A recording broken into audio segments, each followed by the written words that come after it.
भगवान कहते हैं अगर तुम्हें सही होना है, तुम कहते हो मुझे भोगों से तृप्ति चाहिए, मुझे भगवान में लगना है, तो कोशिश तो तुम्हें ही करनी पड़ेगी। तुम मुझे कह रहे हो आपने दुनिया ऐसी बनाई है वैसी बनाई है, तो एक तुम्हारे लिए मैं दुनिया थोड़ी बदल दूंगा, बदलना तुमको पड़ेगा। तो भगवान कहते हैं अपना नजरिया बदलो, खुद को बदलो। तो भगवान ने कहा कि संसार को भोग की दृष्टि से नहीं, भगवत दृष्टि से देखो। सत्संग आपको यही चीजें सिखाती है।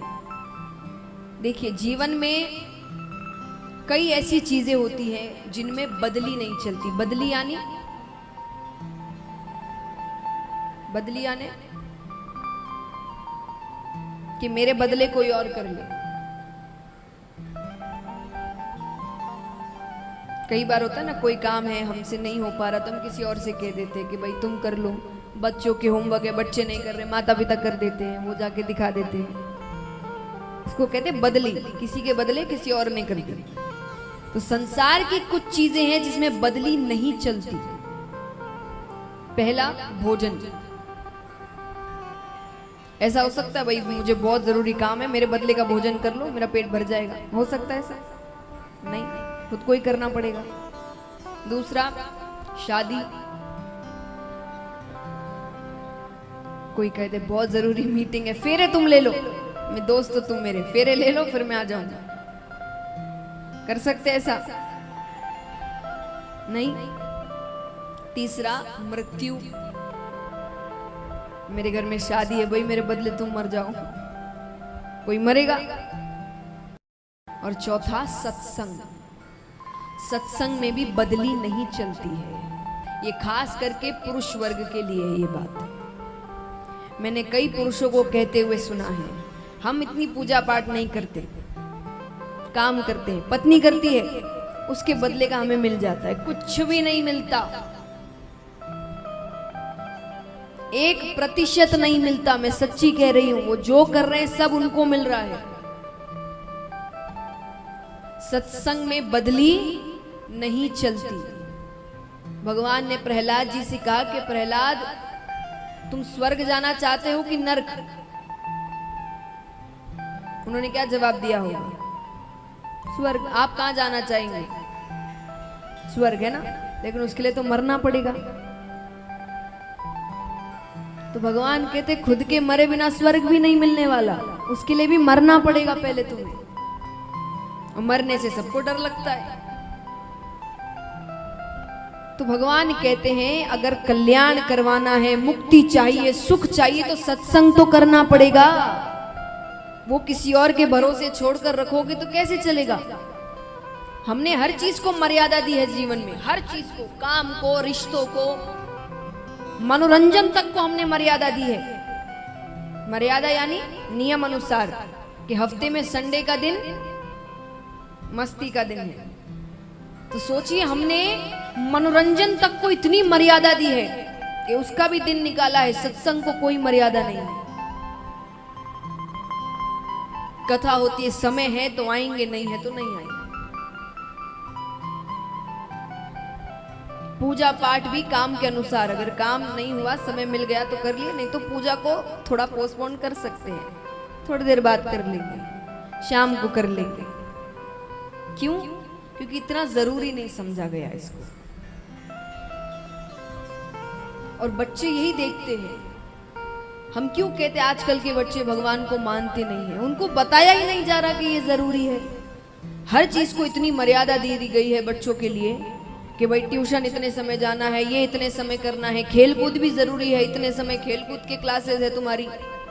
सत्संग के लिए ना उसे खुद को कुछ सिखाया जा रहा है, ना उसके माता पिता उसे ऐसे करते हुए दिख रहे हैं कि नहीं भाई इतना समय हो गया, इतने बजे तो पूजा करनी ही है।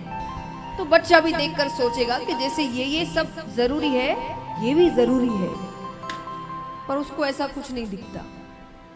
तो उसको लगता है दुनिया में हर चीज जरूरी है, वो इतना जरूरी नहीं है। और जब काम पड़े तो ही करना, नहीं तो ऐसे ही चलेगा। और फिर हम कहते हैं बच्चे मानते नहीं, बच्चों में संस्कार नहीं है, बच्चे भगवान को नहीं मान रहे। एक बार ट्रेन से एक माँ और बेटी जा रहे थे। छोटी सी बच्ची है और भी कई लोग हैं, सब बैठे हैं। तो लोगों ने देखा कि वो बच्ची किताब पढ़ रही है। छोटी सी बच्ची किताब पढ़ रही है। बाकी माताओं को बड़ा, उन्होंने उसकी माता से पूछा कि आपने कैसे इसे सिखाया किताब पढ़ना? हमारे बच्चे तो फोन ही नहीं छोड़ते, आईपैड नहीं छोड़ते, दिन भर उसी में लगे रहते हैं, और वो किताब पढ़ रही है। हम भी उसे सिखा, बोले हमें पता है आपने सिखाया होगा कि किताब पढ़ना चाहिए, हम भी अपने बच्चों को बोलते हैं, पर वो तो मानते ही नहीं। उस माता ने जवाब दिया, बच्चे सुनते नहीं हैं, बच्चे देखते हैं। मैं उसके सामने दिन भर किताब पढ़ती रहती हूँ, इसलिए वो भी किताब पढ़ती। आप कितना ही बोलकर समझा दीजिए ये करो वो करो, लेकिन जब तक आप उन चीजों को अपने जीवन में लागू नहीं करेंगे, बच्चे कुछ नहीं सीखेंगे। क्योंकि वो जो देखते हैं वो ही सीखते हैं, सुनते नहीं है बच्चे। तो भगवान ने कहा कि जैसे सांसारिक चीजों में इतनी तुमने मर्यादा रखी है, सत्संग में भी मर्यादा रखो। कि अगर इतने बजे पूजा का नियम है तो आंधी तूफान आ जाए, इतने बजे पूजा होगी, कैसे भी होगी। फिर देखिए भगवान आपके कामों में कितनी मर्यादा रखेंगे कि अगर इतने तारीख पे आपका काम होना है तो उतने तारीख पर हो जाएगा। कितने भाई बहन हैं जिनको अगर कथा का निमंत्रण देने जाते हैं ना कि कथा हो रही है, तो वो पूछते हैं संडे के दिन आएंगे। संडे पड़ रहा है बीच में, उस दिन छुट्टी होती है, काम बंद होगा। घर में जब ब्याह शादी होते हैं तब दुकानें बंद कर कर नहीं जाते, 10-10 दिन तक जाते हैं कि नहीं? पर कथा में हम पूछते हैं संडे बीच में पड़ रहा है क्या?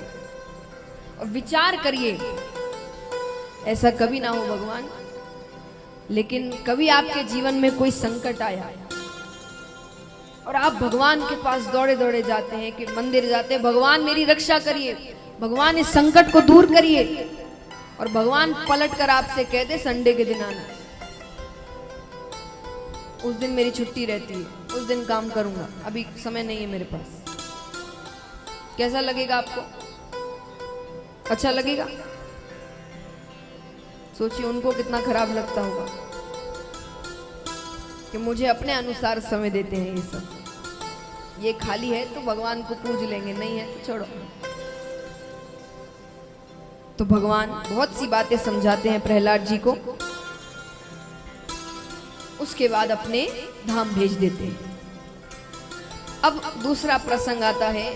ये चर्चा चल रही है नारद जी और युधिष्ठिर जी के बीच में, धर्म की चर्चा चल रही। धर्म क्या है, जिसकी चर्चाएं आजकल काफी होती है,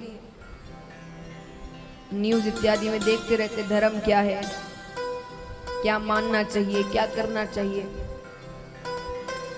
तो धर्म के 30 लक्षण हैं। कितने लक्षण हैं? 30। पर मैं आपको 5 लक्षण बताती हूं, सबसे महत्वपूर्ण।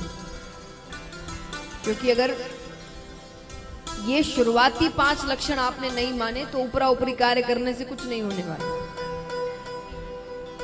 क्योंकि अगर 5वीं मंजिल पे जाना है तो एक एक कर कर चढ़ना पड़ता है, सीधा 5वीं मंजिल पे नहीं कूद सकते हम, और कूदेंगे तो चोट ही लगेगी। तो धर्म में भी ऐसा ही है, अगर यही 5 लक्षण नहीं